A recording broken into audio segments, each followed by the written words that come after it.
analisar a característica do Grêmio, que time você pode escalar, quais são os jogadores mais adequados para esse confronto. Outra coisa que a gente tem que pensar, os 2 zagueiros estão jogando todos os jogos. Ele não está poupando os zagueiros. Não confia nos jogadores da base? Qual o problema? Esses meninos vão ter que jogar em algum momento. Parece que o Danilo agora no domingo volta. Se voltar... Se não confia, era para ter olhado o mercado, né, Mauro? Se não confia... Não, se não confia, então era para ter negocia os garotos, empresta, faz outra coisa. Então volta o João Vitor para base, tem 17 anos. Tá fazendo o quê sendo relacionado se ele não pode jogar? Ou pode ou não pode. Tá pronto ou não tá? É isso, gente. É isso. Então, tem até um certo contrassenso, que os zagueiros jogam todos os jogos, né? E outras posições não. O que eu quero dizer é o seguinte, é primeiro jogo. Tem que fazer gordura na fase de grupos para eu poder respirar na frente. E não dá para ficar o Flamengo fazendo papelão em Libertadores. Chega. Não tem cabimento. Isso aí em outros tempos. Por exemplo, eu nem citei a derrota para o León e a eliminação precoce em 2014, porque aquele time é um time fraco. Ganhou a Copa do Brasil em 2013, mas não era um time bom. Então ali aconteceu. Ali eu não tinha muita expectativa. Ali o erro foi a manutenção do Jaime. O Elias, mas...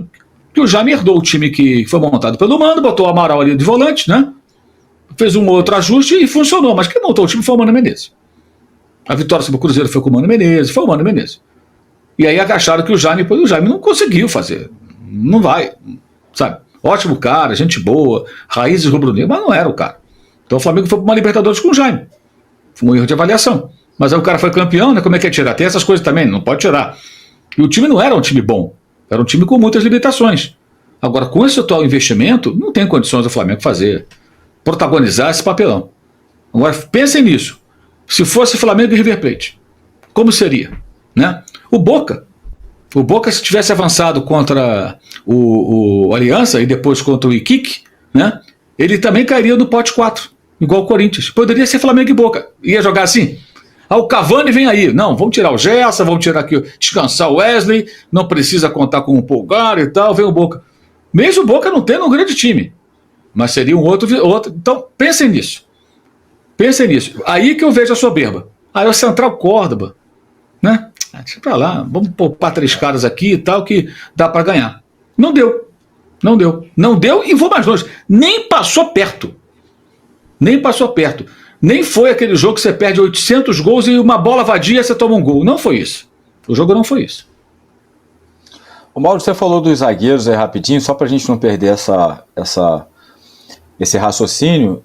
O Léo Pereira fez um pênalti e não foi bem na partida, e o Ortiz errou muito mais do que o normal os passes. Você acha que isso pode ter a ver com desgaste? Porque isso influencia, né? O jogador desgastado influencia. Você acha que a atuação deles pode ter a ver com isso? Pode ser, mas eu não tenho condições, Alan, de afirmar isso. Mas que pode ser qualquer coisa. Pode ser desgaste, pode ser a falta de concentração, um relaxamento coletivo. Veja bem, o diagnóstico interno feito pelo Departamento de Futebol é de que o time não estava focado no jogo como deveria. Tá? Isso é uma informação. O time não estava focado. O time estava num modo mais relaxado que o normal.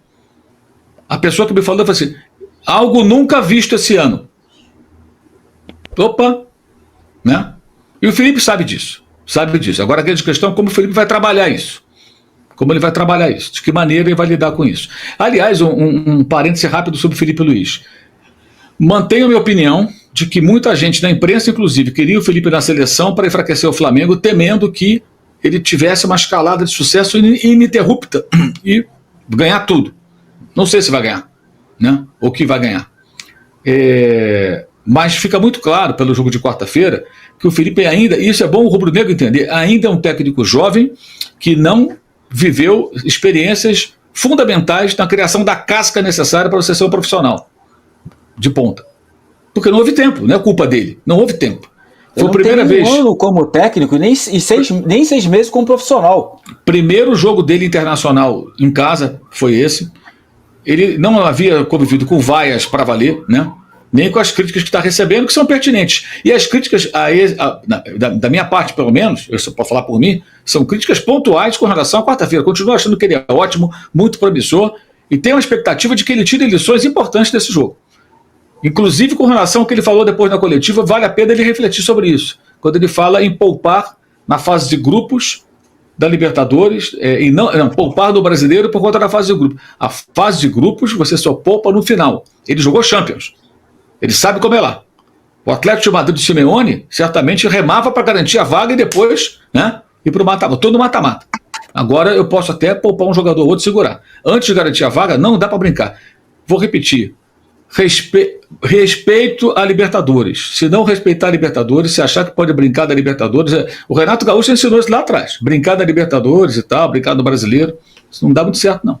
Tá certo? Falar sobre a chegada do Samuel Lino, isso porque o novo atacante do Mengão deve chegar no início da semana. Falaram até que ele chegaria hoje, 17h45. Não, o Samuel Lino não está chegando hoje, nesse voo que está chegando agora de Madrid. Ele deve chegar ou na segunda ou na terça-feira. Nós estamos ainda apurando para saber quando é que vai chegar. E é claro que nós vamos transmitir ao vivo para vocês aqui no canal. Por isso que eu falo que é importante você se inscrever. Você que não é inscrito no canal, cara, tem um botão aqui embaixo escrito inscreva-se. Se inscreve no canal porque nós vamos transmitir ao vivo a chegada do Samuel Lino, assim como transmitimos ao vivo a chegada do Saul Niguez e também transmitimos ao vivo hoje, 5 horas da manhã, 6 e pouca foi a hora que ele chegou, né? 6 e pouca da manhã, nós estávamos ao vivo na chegada de Emerson Royal, novo lateral do Flamengo. Então, se não é inscrito, se inscreve aí. Bom, falar agora de uma boa notícia, porque o Pedro melhora índices físicos e busca sequência como titular do Flamengo. O atacante registrou melhores números da carreira diante do Red Bull Bragantino e tenta deixar a polêmica para trás. Ou seja, o Pedro entendeu qual era o recado do Felipe Luiz, ele entendeu a proposta de jogo do Felipe Luiz e registrou um dos melhores índices da carreira de performance. Ou seja, deixando toda aquela confusão para trás. É isso, Pedro. É isso que a gente quer de você, que você performe, que você jogue bem, que você esteja bem. É isso que nós queremos de você como jogador do Mengão. Que você tenha excelentes números e excelentes performance, porque a gente precisa muito de você. Você não fez o gol, mas eu vi que você estava correndo mais, estava se dedicando, estava marcando, estava tentando. E isso é muito bacana. Bom, vamos mudar o assunto. Falar agora sobre Emerson Royal, porque o jogador chegou na manhã deste sábado no Rio de Janeiro e já assinou o contrato com o Flamengo. Contrato até quando? Dezembro de 2027. A informação é que o Flamengo vai pagar pelo Emerson Royal 9 milhões de euros. Isso dá aí mais ou menos uns 58 milhões de reais que o Flamengo está pagando pelo novo lateral direito que chega para substituir o Wesley. Ele assinou, na verdade, até o fim de 2027, desculpa, fiz a conta errada aqui, é até o final de 2027, 2 anos e meio de contrato, e o Flamengo pagou 9 milhões de euros por ele. E aí vazou o número que ele vai usar na camisa. Ele vai usar o número 22, o mesmo número que era usado por Rodinei. E tem uma galera na internet fazendo muita zoação com o Emerson Royal, porque fisicamente ele parece muito com o Rodinei, assim. Ele tem as características físicas muito parecidas com a do ex-lateral do Flamengo. Ele é jovem, ele tem 26 anos, com passagem pela seleção, por todas as seleções de base, também passou pela seleção brasileira, e agora chega no Flamengo aí, tomara que encontre a sua melhor fase no Flamengo. Jogou 2 vezes no Barcelona, ele foi comprado pelo Barcelona, depois foi vendido, depois foi comprado de novo pelo Barcelona, jogou no Tottenham, jogou no Real Betis, tem passagens por grandes clubes da Europa e tomara que ele consiga performar muito aqui no futebol brasileiro. Antes de outra situação que a gente precisa falar, é sobre Lucas Paquetá. Tem muito de vocês me perguntando, falei no vídeo de manhã e volto a falar agora à tarde. A situação do Paquetá a imprensa está cravando que ele vai ser absolvido, porém, oficialmente, ele ainda não foi absolvido, e depois que ele for absolvido, o West Ham vai definir o futuro do jogador. O Flamengo está de olho, esperando sair aí essa absolvição para poder se movimentar com a possibilidade de trazer Lucas Paquetá de volta para o futebol brasileiro e de volta para o Mengão. Bom, vamos mudar o assunto aqui agora, falar sobre o final da novela mais longa dessa janela, porque trata-se de Jorge Carrascal. A informação que o Vene trouxe, que ele apurou junto com uma pessoa do Atlético Mineiro, é que o Dínamo de Moscou e o Atlético Mineiro já iniciaram a troca dos documentos, inclusive nos trâmites envolvendo a compra do Carrascal. Por que o Atlético Mineiro e o Dínamo, Flazueiro? Porque o Atlético está vendendo o Rubens para o Dínamo e o Flamengo está comprando o Carrascal do Dínamo. Então o Flamengo não vai pagar para o Dínamo, vai pagar para o Atlético Mineiro. Uma das pessoas envolvidas na operação vazou para o Vene que agora são questões meramente burocráticas, ou seja, questões judicial, nada relevante, e já prepara tudo para que o negócio seja fechado a qualquer momento. E com isso, vai chegando o final da novela mais longa dessa janela de transferência. É claro que a gente está atento, assim que fechar o negócio, assim que fechar o contrato, a gente vai abrir uma live aqui no canal, vai fazer uma live, independente da hora, informando vocês do que está se passando, do que está se acontecendo, mas o que se sabe nesse momento é que Atlético Mineiro, Flamengo